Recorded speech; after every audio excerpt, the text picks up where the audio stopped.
Teachers often find teaching their students about climate change very challenging. One reason for this is that climate change is a difficult global problem that influences numerous aspects of life and society. There are many important things about climate change education everyone should know and understand. But where to start? To better understand climate change education, we will use the bicycle as a metaphor of the important aspects of holistic climate change education. We're using the bike because climate change education, like the bike, is one entity that requires all its parts to function. Let's take a closer look at the parts in the bicycle metaphor. Imagine that the wheels depict the knowledge and thinking skills associated with climate change. To understand the challenges related to climate change, students need a basic understanding, for instance, on climate change and weather systems, the atmosphere, and the functions of the oceans. Furthermore, it is vital to understand the connections between natural systems, as well as the functions of natural and human systems. Climate change education must also highlight the uncertainty of the future and the various effects on different people groups and geographical areas. This means knowledge on climate politics, sustainable economy, and the psychological and environmental effects on human behavior is needed. However, gathering more knowledge must not be done just for the sake of it. Knowledge should be used critically, comparing and analyzing the available knowledge to gain a better understanding of what is happening. This is why the second wheel of the bike is named thinking skills. Climate change education must teach critical, systematic, and applied thinking, coping with uncertainty, evaluating individual and societal values and behavior models, envisioning alternative future scenarios, and influencing your own as well as society's future. As climate change involves many political and monetary interests, it is also important to be aware of different knowledge interests. Who defines the problem and its solutions?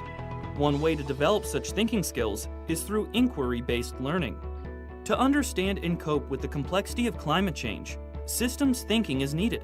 In systems thinking, connections between terms and different phenomena are made while taking control of large and complex entities.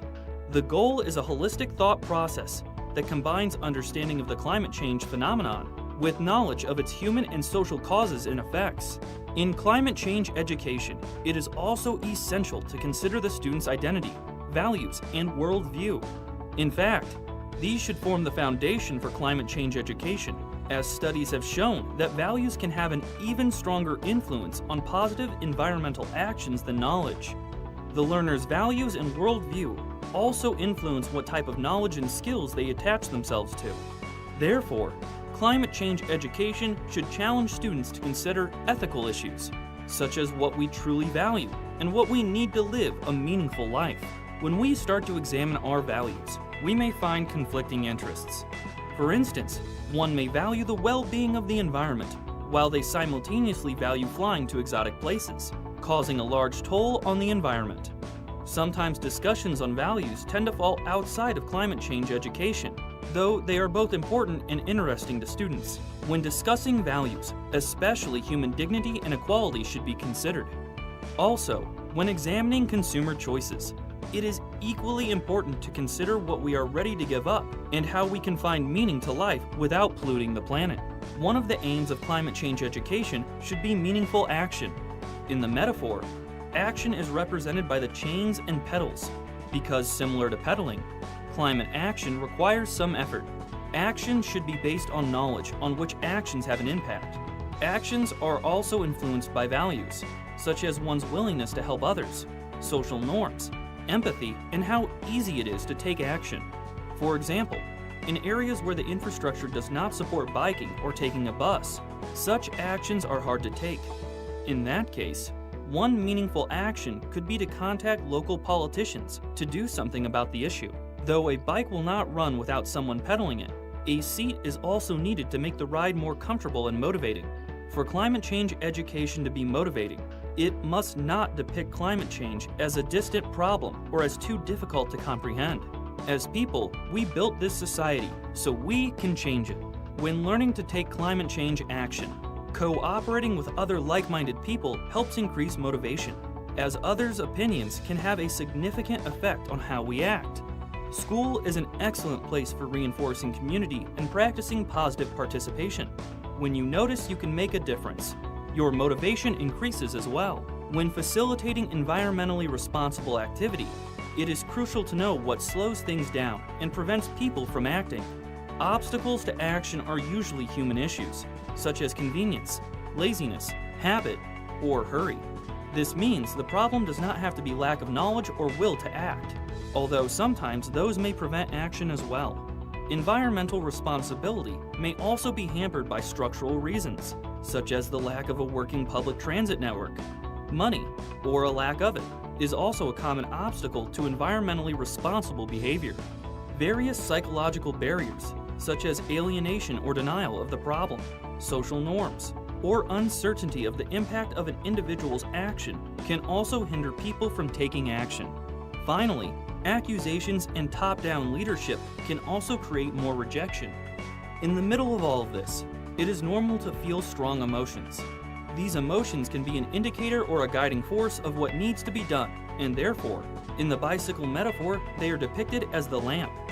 Emotions also affect learning considerably, which is why they should be considered at school and in education. These emotions can vary from hard emotions, such as worry, fear, sorrow, and even anger, to more positive emotions, such as hope. Some of these emotions can be crippling, while others can be empowering. Climate change education needs to address them both in order to be effective. That said, it is vital to create a difference between optimism and hope. Optimism is often associated with the thought that everything will be fine, regardless of reality. Creating such an optimistic vision can prevent people from wanting to change and making the necessary changes in behavior. On the other hand, realistic hope will only build inside a person after they have encountered the world and its various challenges, and gain the belief they can make a difference despite these challenges. Pondering and envisioning the future is a central aspect of climate change education. The education must offer methods for critically examining the future, but in a positive light. This can be challenging when covering climate change, as its many scenarios paint a bleak picture of Earth's future. Coming up with scenarios is also made difficult by the complexity of the issue. However, future-oriented education must involve practicing decision-making, even when it is not certain these decisions are correct. Climate change is a challenging issue, and solving it requires knowledge, skill, and constant curiosity, persistence, coping with uncertainty, and diverse cooperation with different parties. To achieve this, creative and critical thinking is needed, alongside activating, experiential, communal, and agency-enhanced methods. The metaphor of the bicycle aims to help understand and remember the complexity of holistic climate change education, so that we don't cut corners in climate change education. The model can also help in curriculum design and help a teacher reflect on their own teaching. It is important that climate change education addresses all aspects of the bicycle model, though it is not possible to do this in a single subject area. Therefore, teacher collaboration is essential for holistic climate change education.